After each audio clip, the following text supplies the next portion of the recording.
Welcome into this week's therapy session sponsored by BetterHelp. We don't have a BetterHelp sponsorship, but welcome to the group therapy session. Therapists of the round table. We are here breaking down the Eagles' remarkable 3-game skid, losing last night, a heartbreaker to the Seattle Seahawks on the road. We're going to get into that, what went down. We're going to talk about the Eagles' upcoming matchup with the New York Giants. But before we do that, let's introduce the crew. I'm, of course, Shane. You can follow me on Twitter and YouTube at ShaneHalfNFL. Also joined by Dibes. Give him a follow on Twitter at Mr. Crockpot. Dibes, how are you doing this evening?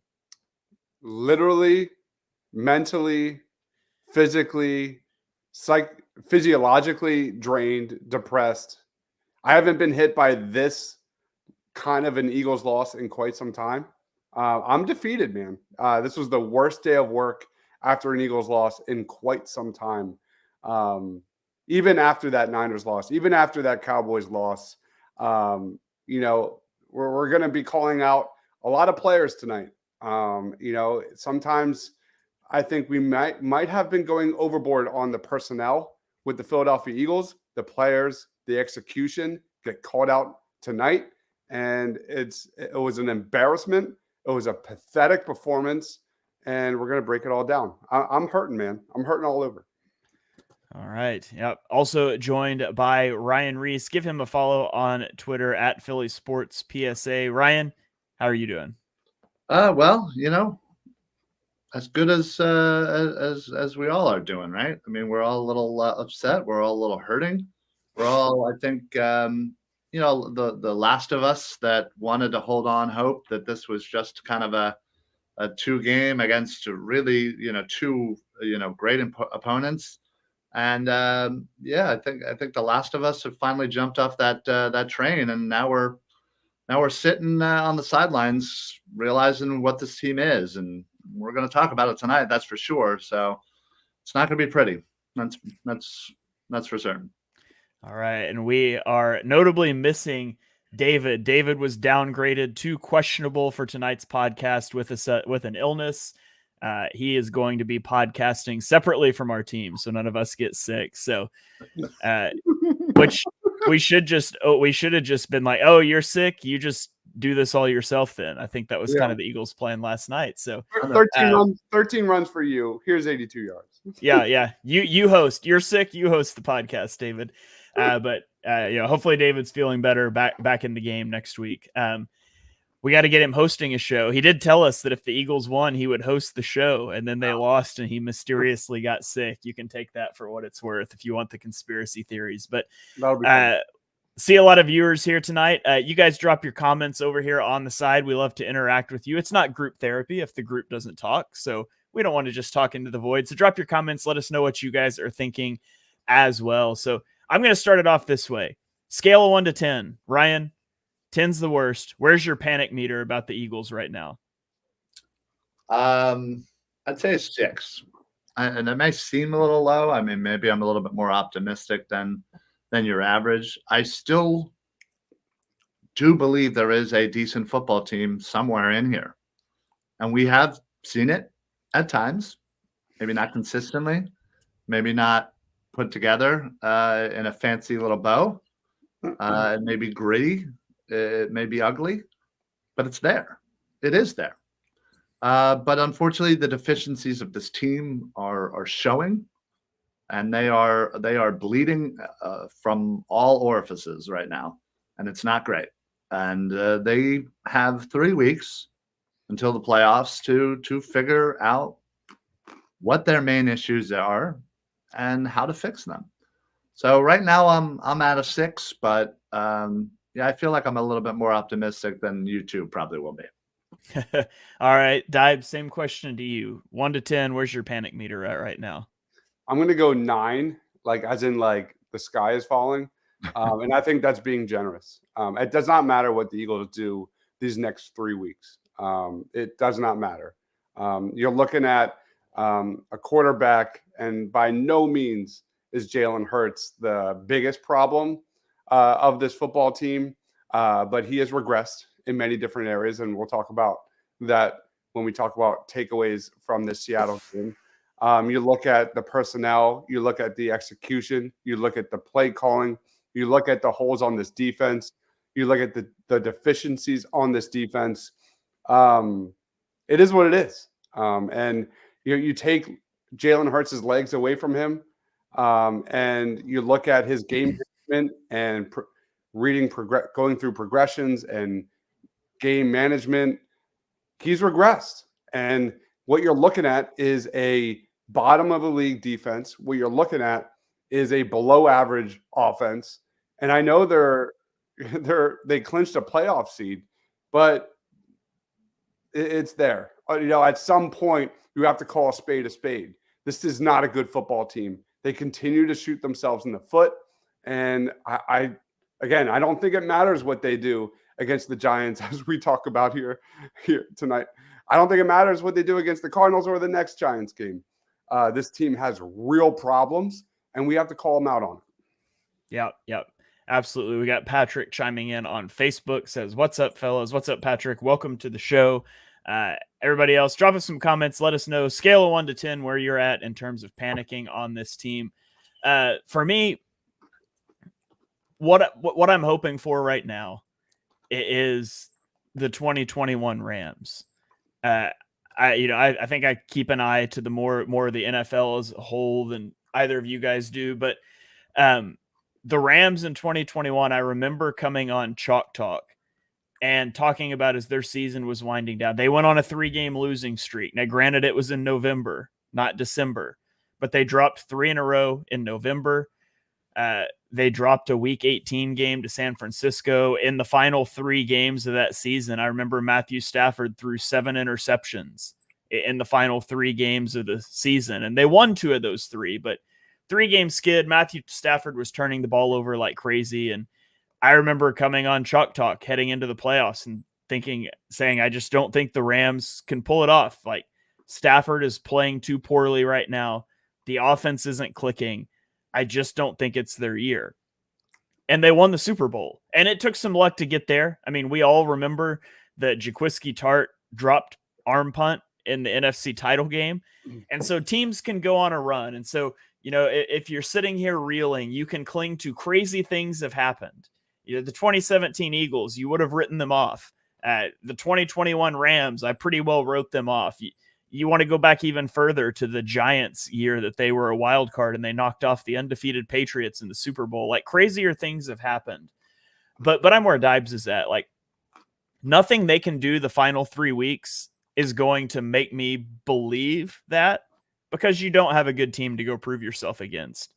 But there is a lot to be said for winning, curing all, and for getting that momentum back. And that's certainly something the Eagles can do over the final 3 weeks of the season. So I'm probably about an 8 on the panic meter. Like, the sky's not falling, but there's real ominous storm clouds and maybe a tornado starting to spiral down. But hey, in Oklahoma, when that happens, we run outside with the video camera. We don't take cover. So that's what we're doing tonight. I'm sitting in front of the video camera and we can talk about the tornado. Is kind of where I'm at. So go to a couple more comments here. Patrick says, in 3 losses after reaching 10 wins, we're talking about poor quarterback play, questioning the head coach, begging the front office to fire both offensive coordinator and defensive coordinator. It's crazy. Yeah, a lot of big reactions.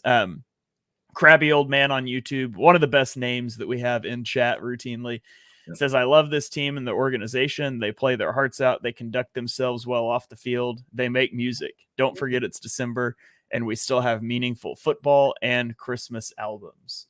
Wow. So yeah, let's dive into it. I just wanted to open us up with gauging the panic meter. So Ryan, I'm going to throw it to you here. What was your biggest takeaway from the Eagles' loss to the Seahawks? I mean, man, that's a loaded question. I feel like there's a lot that one could take away from this. The simple fact of the matter is, the defense seemed to be slightly better.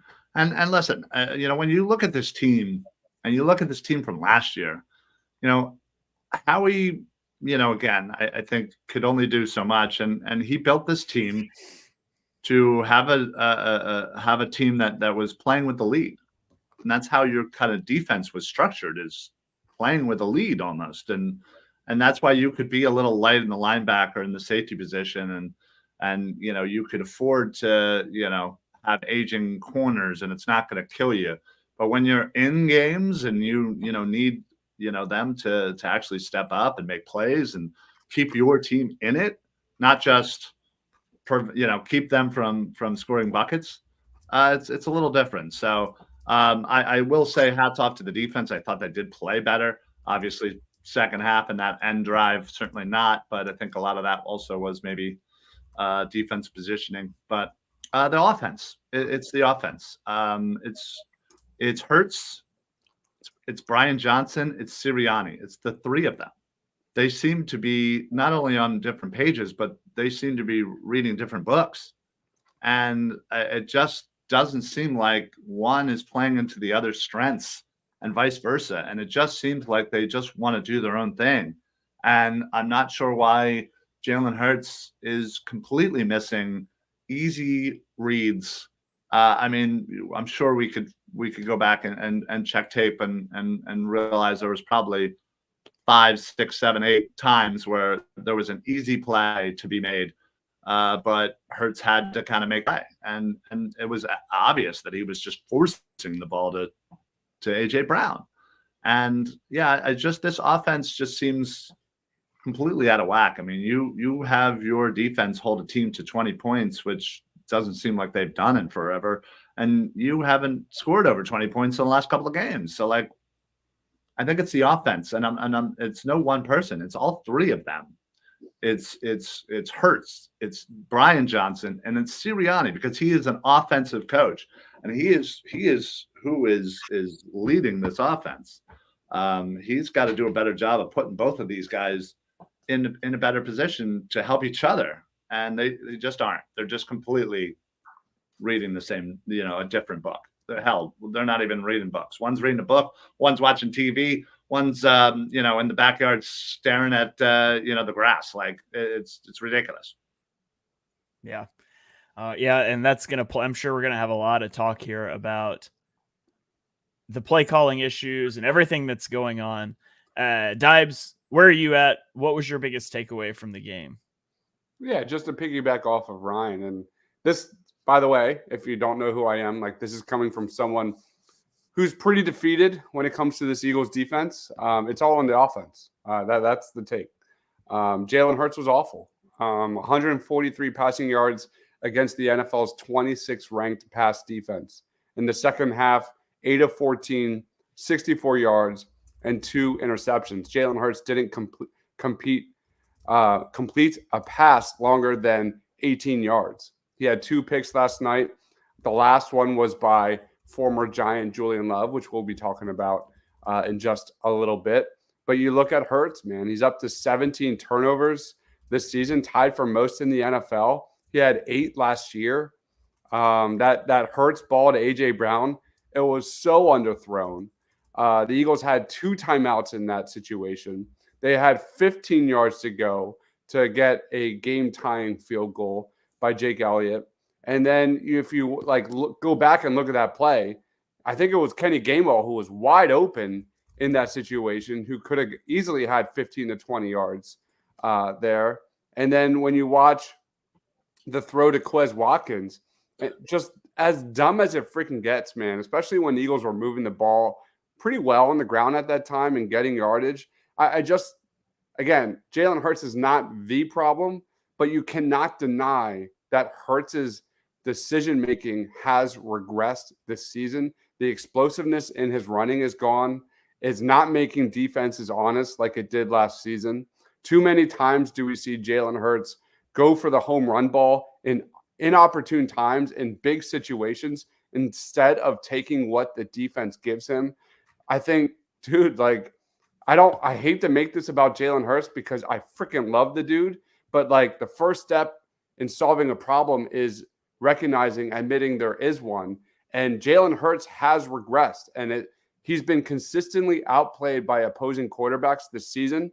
Again, he's not the biggest issue on this team, but the situational football on this Eagles team is straight up dog shit and has been all season long. This Eagles offense has a major identity crisis. There needs to be a come to Jesus moment with the Eagles personnel, whether that's getting a new quarterback coach and putting Jalen Hurts in better positions to succeed. But this team has major problems, and I hate to be that guy tonight. Maybe it's because I'm not feeling well, but I'm going to call it as it is. Jalen Hurts has regressed, and as the makeup of the defense as it currently stands, Jalen Hurts has to be the MVP guy, and he is far from it. Yeah, people have been debating all day. Is it the play calling? Is it the quarterback? The truth of the matter is it's both. You have A.J. Brown. You have the 3rd and 8 where Jalen Hurts throws the deep ball to A.J. Brown and throws it out of bounds. And it was a bad throw. A.J. Brown comes out and says on Twitter that he was the primary read on that play. He's the primary read, and it's one-on-one. Hurts is going to take the throw. That's what he's being coached to do. That's bad situational football. 3rd and 8's not the time to take a shot downfield. Go get a first down. And so there's play calling things at work, but there's also an opening drive that was just fantastic. Running back swing passes with lead blockers. Like, they went that entire opening drive. They had one pass attempt over 8 air yards, and they moved the ball right down the field and scored. They're capable of scheming that stuff up, but then they get overly big play reliant. And is that quarterback? Is that coaching? It's a mix of both. There's times that Jalen Hurts is taking the big shots because that's what he's being coached to do. There's also instances of him just missing reads. Like, it's both and. To me, I don't think, and I've said this for several weeks, I don't think that Brian Johnson has done a bad job as a first-year coordinator in terms of schematic things. But Jalen Hurts looks broken. And if that mesh is not right, you're not changing the quarterback. And so if that necessitates a changed offensive coordinator, then that's what you have to do. And you're obviously not going to do that mid-season. But there needs to be a different voice in the room, whether that be a different quarterback coach, whether that be, a new play caller. And you have to figure out too, like, how does Sirianni factor into this? It's his offense. Like, you see Shane Steichen leave Philadelphia, where they were like 31st in motion rate, and go to Indianapolis, where they're like top 10 or 12. I don't remember the exact number in motion rate. That's clearly a Sirianni thing, that we're not using motion because the coordinator just left and he took a ton of motion with him that he didn't have. And so there's Sirianni things that play into that. And why does the last 3 weeks, all 3 losses, the opening drives, the scripted plays have looked great? Is that Sirianni having heavy input in the scripting of the plays? And once you're off that script, it's Brian Johnson falling into predictable tendencies? Or is it Brian Johnson having great scripting and he just doesn't have a feel for calling the game in the moment once you're off the script? I don't know. Those are the things that the Eagles got to self-scout and figure out that we can only guess at. You're muted, Dibes. Can you hear me now? Yep. Did you see that video of Christian McCaffrey literally predicting the Eagles play? It's on Twitter. Yeah, he was on the Cannon cast, and it was just like throwing a salt on the wound. We've been calling it out on this show for weeks and weeks about the lack of creativity and the predictability of this offense, man. That was like driving a knife and twisting it, man, this morning. I will say, in all fairness on that one, the only reason you ever have your tight end backed off the line like that is to kick out block on a defensive end. And you're clearly setting that up to either be a bubble or a QB draw, depending on the box count. And he's got the benefit of sitting here from a broadcast angle and saying, well, this is what the numbers say. So, that's a little bit of one of those things that you're going to do one of two things and he can tell. And so, but yeah, points taken, that there's a little bit too much predictability here. Let's go to a few comments. James on Twitter says, everything you could hang your hat on is in question. What are they good at right now? They've got a great field goal kicker. Oh, man. Just Special saying. Teams is on fire. Their punter is probably one of the best punters we've seen in Eagles uniform quite some time. Who thought we'd be sitting here Yeah. in December of 2022? Who thought we'd be sitting here in December of 2023 talking about how great the special teams is? Do you remember in the preseason when we were all calling for Sipos's head, and like, that was like the punter was like our like second or third like biggest concern heading into this season. Man, but we didn't know what was coming, did we? Yeah, it's the tush push, and that's about it. Yeah. Oh yeah, we're great at the tush push when the NFL's not making up flags for it. Yeah, right. Don't get me started. Bo on Facebook says they've turned into a giant dumpster fire. Look horrible on all fronts. The season is over. Prove me wrong. I would love for the Eagles to prove us wrong. Yeah. So many people are hooked on that 10-1 start. Let's not forget how bad they actually looked in most of those wins. That record is nowhere near their quality of play, and now they're in tailspin. They will lose against the Giants next week. Ouch. Patrick on Facebook says Hurts isn't looking himself all year. Bad yards, bad decisions. There's certainly been questionable decision making. Chris says the question is, has Nick lost the locker room? I love Sirianni, but if he's lost the locker room, it's time for him to go. I really don't think. I don't think so. I don't think so at all. I mean, guys are still playing. There is frustrations, but don't confuse frustrations with losing a locker room. Losing a locker room it's different. You know it when you see it, and you see it when guys stop playing hard, and you see it when it's more than frustrations. It becomes more scapegoating when players are talking and things, and that we're not seeing that. So I don't think that's on the table right now, personally. Yeah, we've seen that here in Philadelphia. So let's maybe look back at the old McNabb T.O. Time period where the entire locker room was literally split down the middle. And yeah, that was not pretty, and hence we all know what happened after the fact. But yeah, I don't think we're there yet. I don't think we're gonna be there. I still think the culture in this locker room is still amazing. It's just that losing isn't fun, and losing the way that we're losing is not fun. Get a couple of wins under the belt, and man, I guarantee you everybody's gonna be singing Christmas songs with Jordan Mailata soon. So yeah, not me. All right. Well, we talked a lot about the offense. Let's talk a little bit about the defense, and then we'll move on. I will say, actually, I take that back. I want to throw out one more thing about the offense. I put this out on Twitter today, but this season, the Eagles have had 13 chances to run the clock out with a lead in the fourth quarter. They've successfully done it twice, which is 15%. After taking a lead in this game, they had 4 possessions, and they went punt, interception, to end the game. Now, not all of those are in that 13 chances because they weren't all in the fourth quarter, but they had the ball up 4 with 10 minutes left, and they threw an interception. By the way, I literally tweeted the play before the interception. The Eagles offense looks at its best when it's moving methodically, and literally 10 seconds later, they took a shot to Quez Watkins that got intercepted. But then they had the ball again up 4 with 6.5 minutes left, and they punted. It's just the offense can't run out the clock this year. They just can't. And so I wanted to point that out on the offensive side. But on the defensive side of the ball, I thought generally the defense looked okay. Granted, it's Drew Lock and a backup quarterback, and you did still give up 20 points. But this was the first time I saw Sidney Brown missing a lot of tackles, which is something I noted about him in my scouting report pre-draft that I was surprised we hadn't seen pop up before. And Kenneth Walker is a really good runner. Like, I'll make that clear. But there was a lot of missed tackles in this game. I've seen a lot of Sidney Brown slander. I appreciate that Sidney Brown's always around the ball. He needs to wrap up better in some of those instances, but I like that he plays with his hair on fire in that way. But the missed tackling, that was an issue in the 49er game. It was an issue here, but the bigger issue is that the defensive line's just not impactful. You've invested back-to-back. Actually, you've invested 3 first-round picks in the last 2 years on the defensive line. You signed Hassan Reddick. You extended Josh Sweat. You brought Brandon Graham back. You're paying Fletcher Cox big money.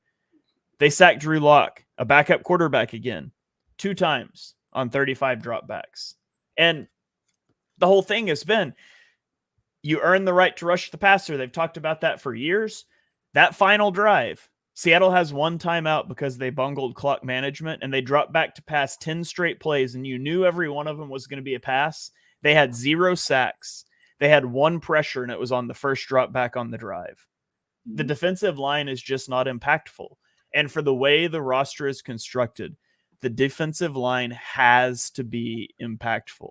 And so if we want to talk optimism, I think they can do that. Like, I think they can get back to that point. And I think it starts with a rotation. It starts with guys lessening their snap counts these last 3 weeks, because I do think that you can get your defensive line to be that level of impactful again, to help the defense out in the playoffs. I think that if the offense will just stop shooting themselves in the foot, they have the horses. They can put up points, and you could be a punchy team in the playoffs. But I think that's where it all starts. And so that was my biggest thing on the defense.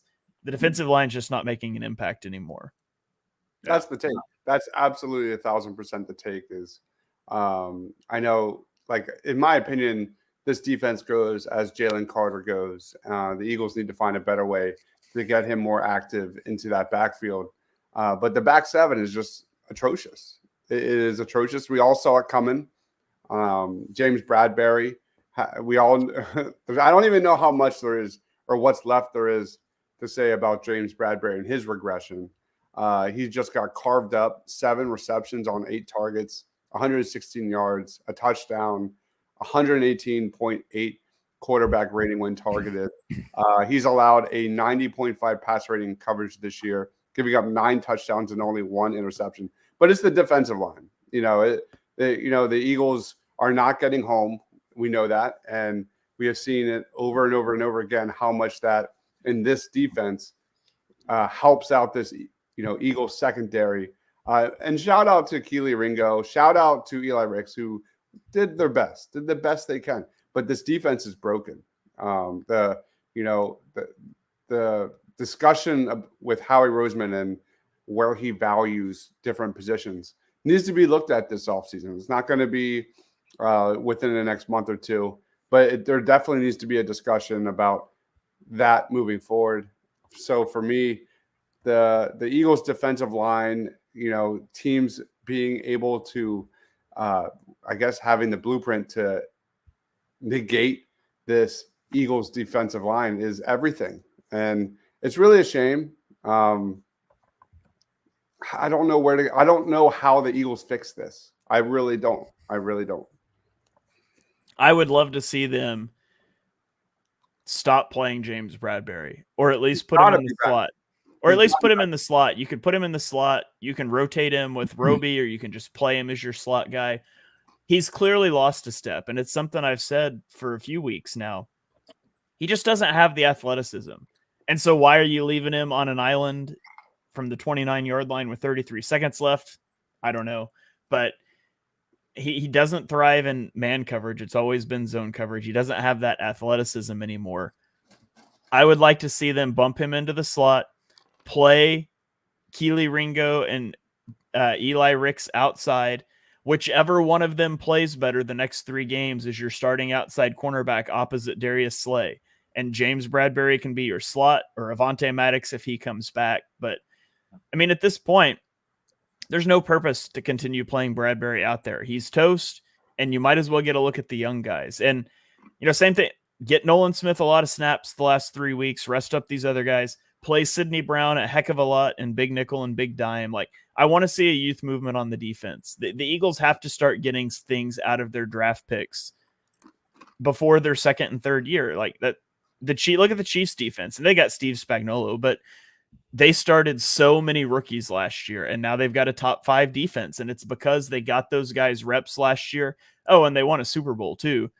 And now that defense is really coming into its own. So that's what I would like to see from the defense over the last 3 weeks of the year.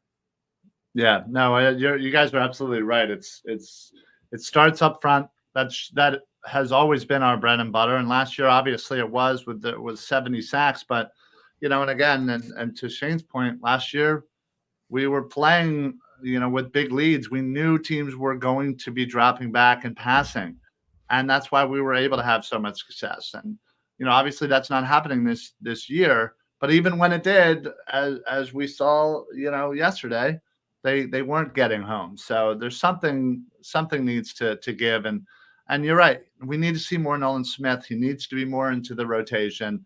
But yeah, as far as the back end goes, yeah, Ricks and Ringo, I thought played great. They have I think a combined 5 targets, and they didn't give up a reception. And I thought they were, they did great. I mean, again, you play them, get them more experience, and you're not going to just not play Bradbury. Unfortunately, it's just not a thing. I don't think you're just going to pay that guy all that money and then just sit him, even about no matter how bad he sucks. But I'd like to see a little less of him. That's for sure. I mean, if we're hoping for the playoffs that we will have Slay back, and a very good opportunity that we probably will have Avonte Maddox back. They have already opened up his window, so that if he's gonna be back on this team, it's going to happen before the playoffs. So, adding those two along with some of the young guys, yeah, I think could be something that could, hold this defense together enough to maybe sneak some wins, and that's honestly, I think, has to be your only hope at this point. Yeah, absolutely. You're muted again, Dibes. 7th worst in defensive takeaways this year. Yep. All right. Well, now that that's all out of the way,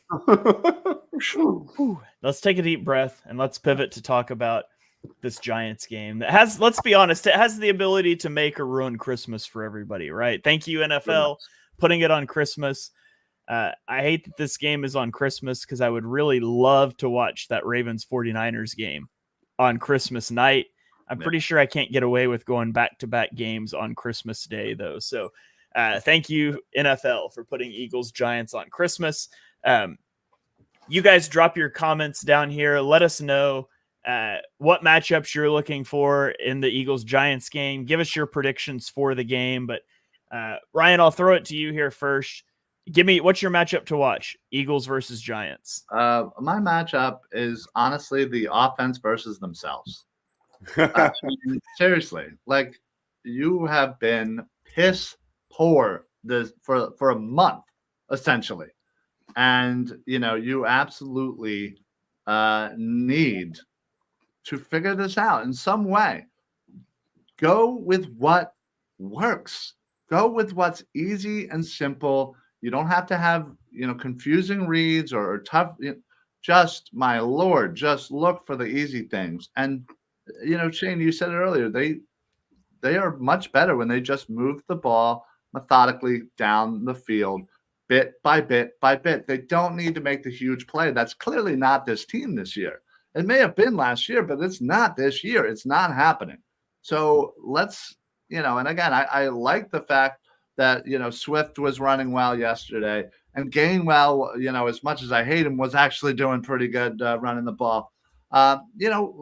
Utilize that. And again, slow, short passes, slants, curls, whatever works, whatever's easiest, whatever you do the best, just utilize it and go from there. But yeah, the offense is something that they gotta go against themselves, because this, like I said earlier, the Sirianni, Brian Johnson, and Jalen Hurts trio need to absolutely get into a room and figure out what the hell's going on, and listen, simplify the shit out of it and go from there.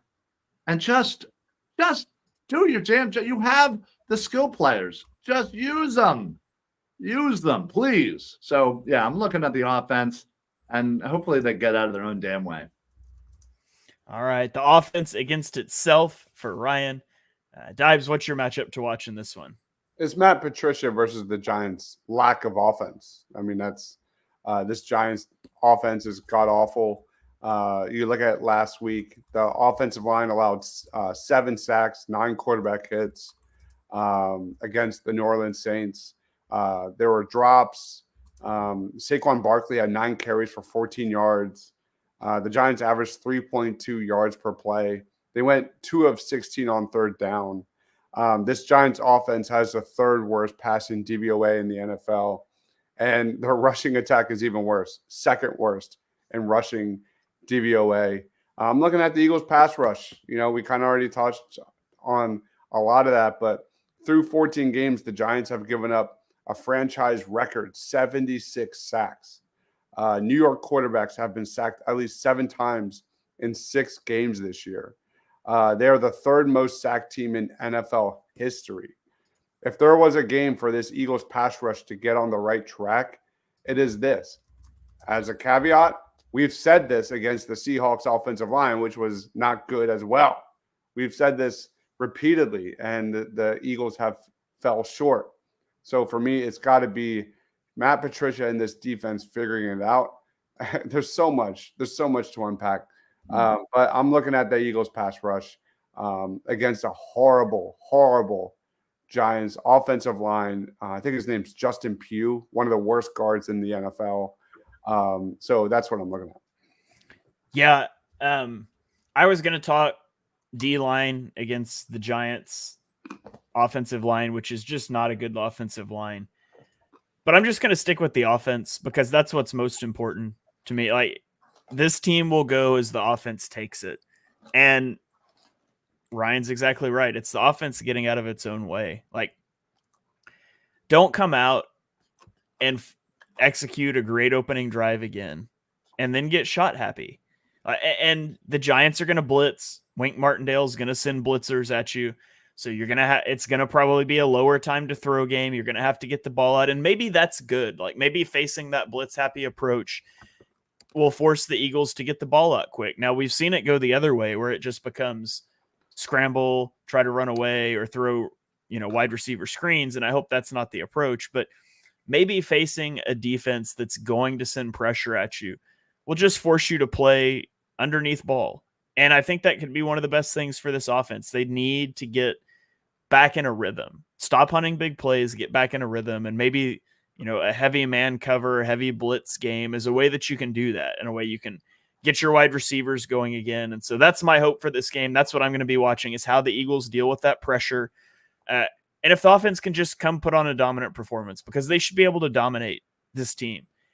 And, if they don't, well, then we do a whole different show next week. And we're probably not talking about how to fix the Eagles this season anymore. We're probably doing draft profiles, but Can we talk about Tommy Cutlets? Hey. Lay it on me, Dibes. I mean, look at the Washington game, like in Sam Howell. The dude carved up the Eagles defense. Tommy DeVito, now 3-1 since taking over under center for the Giants. He got hit a lot against the Saints. He held on to the ball too much against the Saints. But the Eagles have made, not great quarterbacks look really, really good. So Tommy DeVito is one to watch out for. Yep, absolutely. So, all right. I'm going to go to some comments real quick.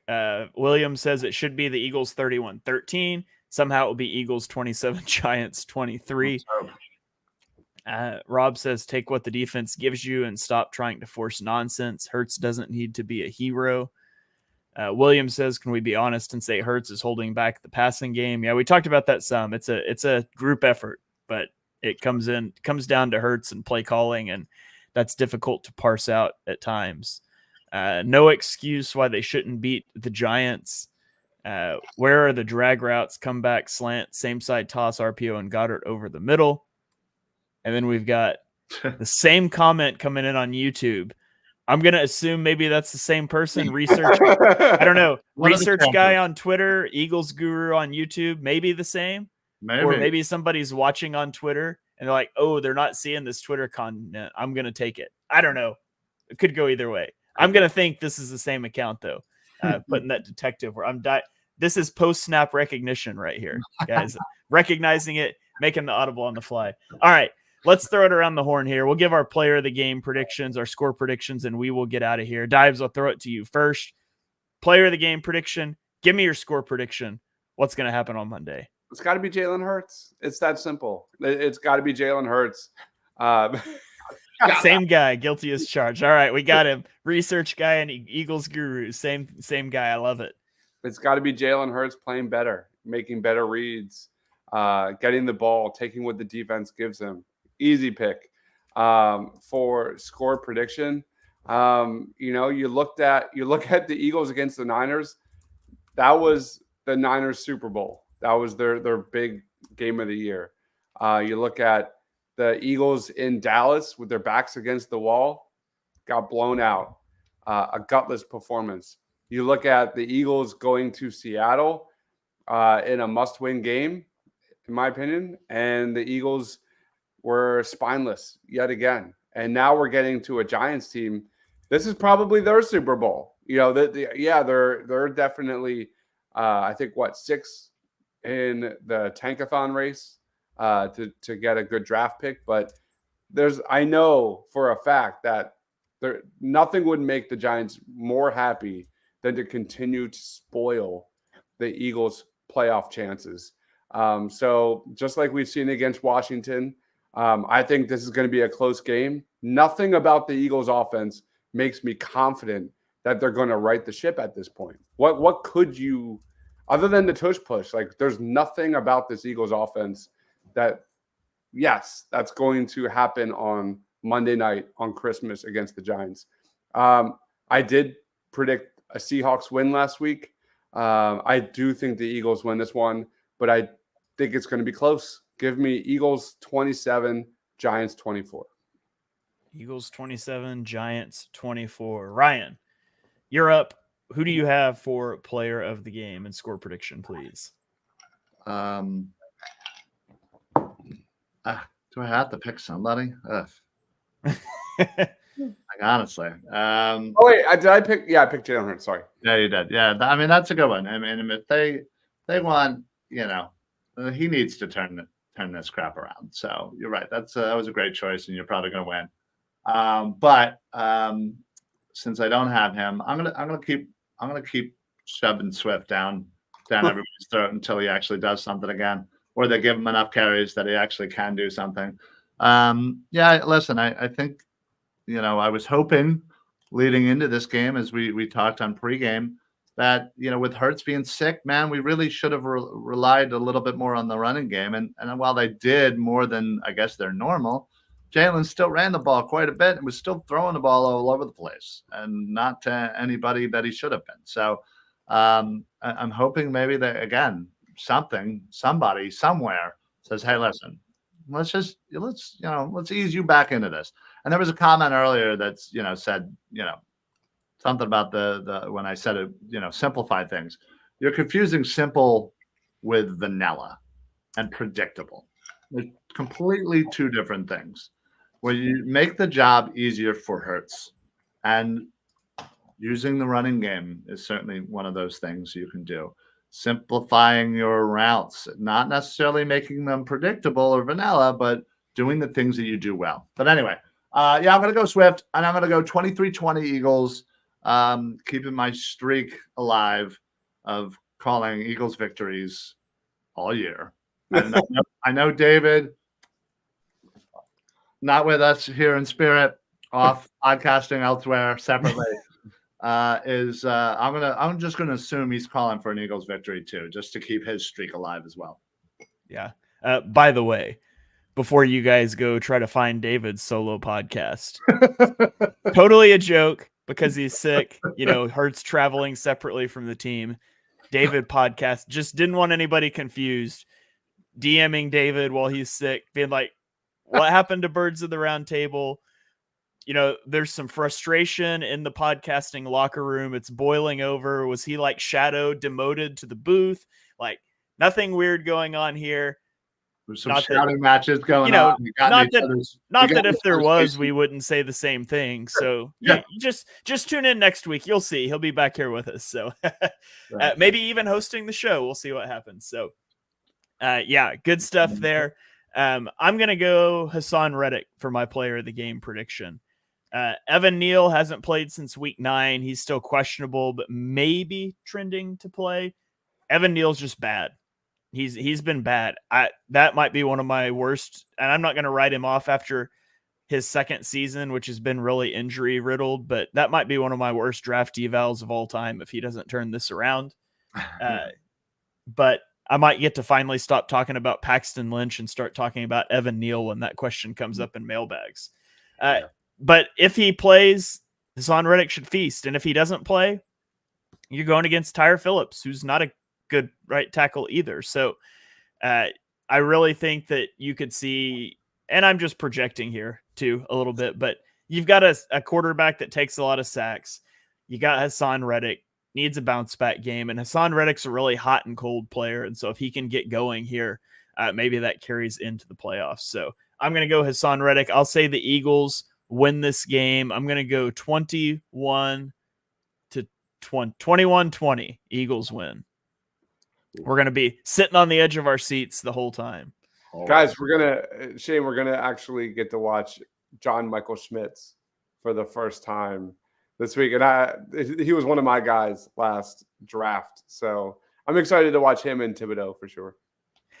Ben Solak catching some strays here. Research guy says that I could miss my next 10 draft projections and still have a better resume than Ben Solak. Wow.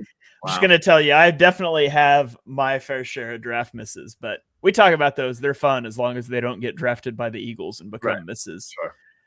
Go to some comments here. Research guy also says, you guys are the best analysts with Philly Film Room online.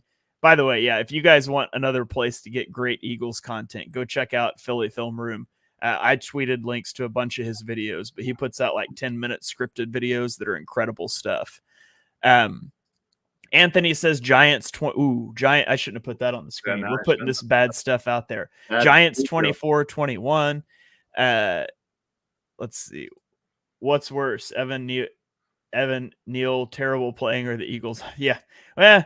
It's been bad all the way around. Is it Sirianni or Johnson that sucks? We talked about that at the beginning of the show. If you missed that, maybe as soon as we end here, skip back to the beginning. We had a little talk about the play calling and Hurts and how it's kind of all fits together because we just don't really know. Rob says Eagles win 30-14. He's saying that one with his chest. He's a little more confident. I got fooled last week. I put my chest into Eagles blowout victory, and that's when I thought Geno Smith was going to play. So I can't be doing that again. No. Would you bench Bradbury or move him to cover the slot and let the younger? Yeah, we talked about that a little bit as well earlier. I would put him in the slot and get the younger guys outside. Is Reich a possible workable Band-Aid? I say no. I don't think Reich's coming back through that door personally. What do you guys think? Nah, I don't think so. Not at this point.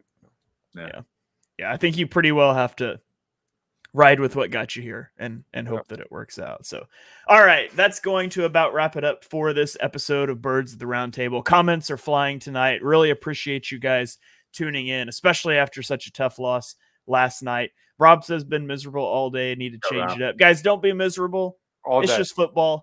It's fine. This is what it's all about. Just having fun, chatting with buddies about the Birds. So at the end of the day, we're so incredibly happy that we get to do this because you guys are interested in tuning into it. So shout out to you guys.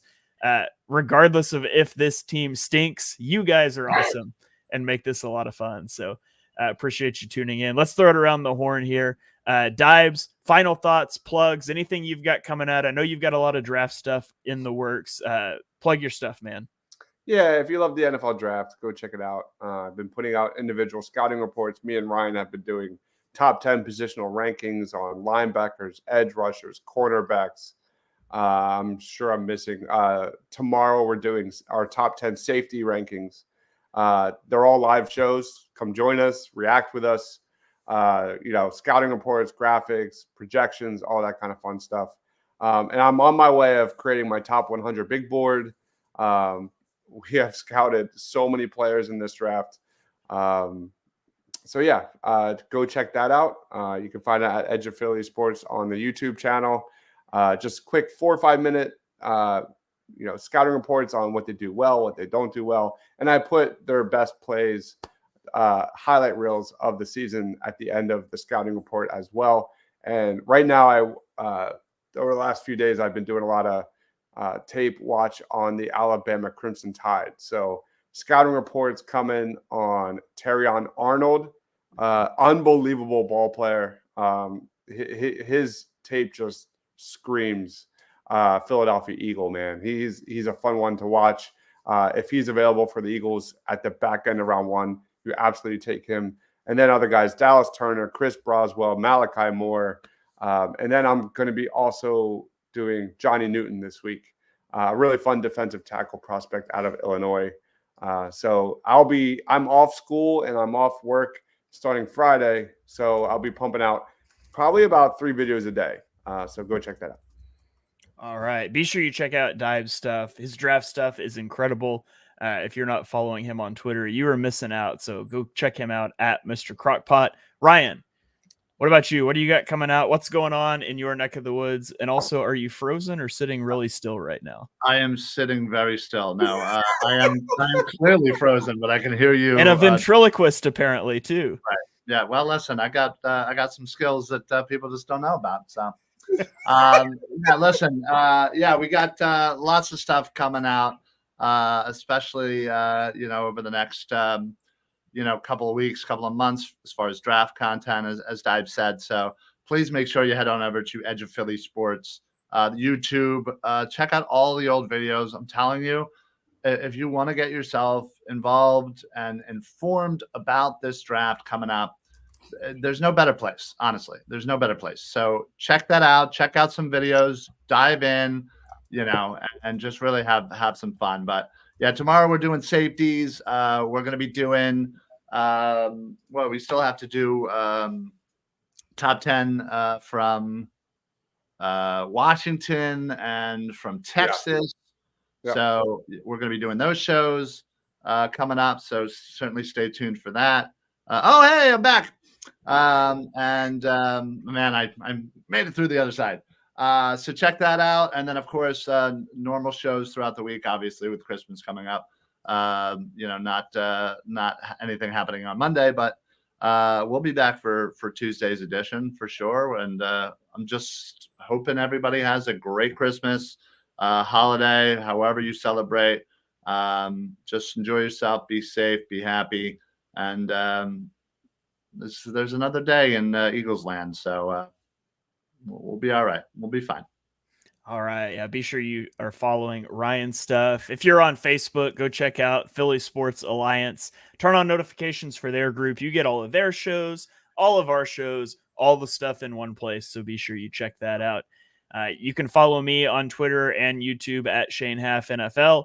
I should have all 22 pass game review coming out tomorrow. It's always weird with Monday games if I can manage to get that out on Wednesday, but I'll have it out Thursday, if not tomorrow. But I'm hoping I can get that done tomorrow.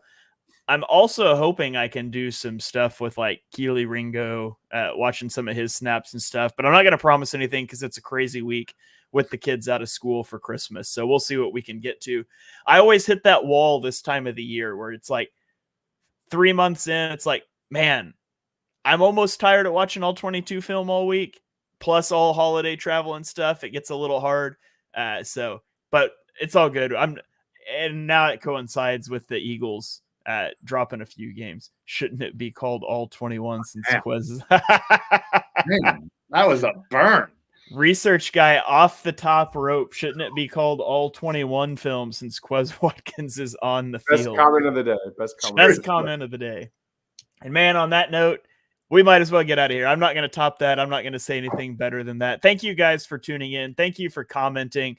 Man, I just enjoy doing this stuff. Even after a loss, it's fun hanging out with Dibes and Ryan. It's fun hanging out with you guys. So thanks for letting us do that. We will catch you guys next week for another episode of Birds of the Round Table. Dare I say, a victory edition of Birds of the Round Table right after Christmas. We'll catch you guys next week.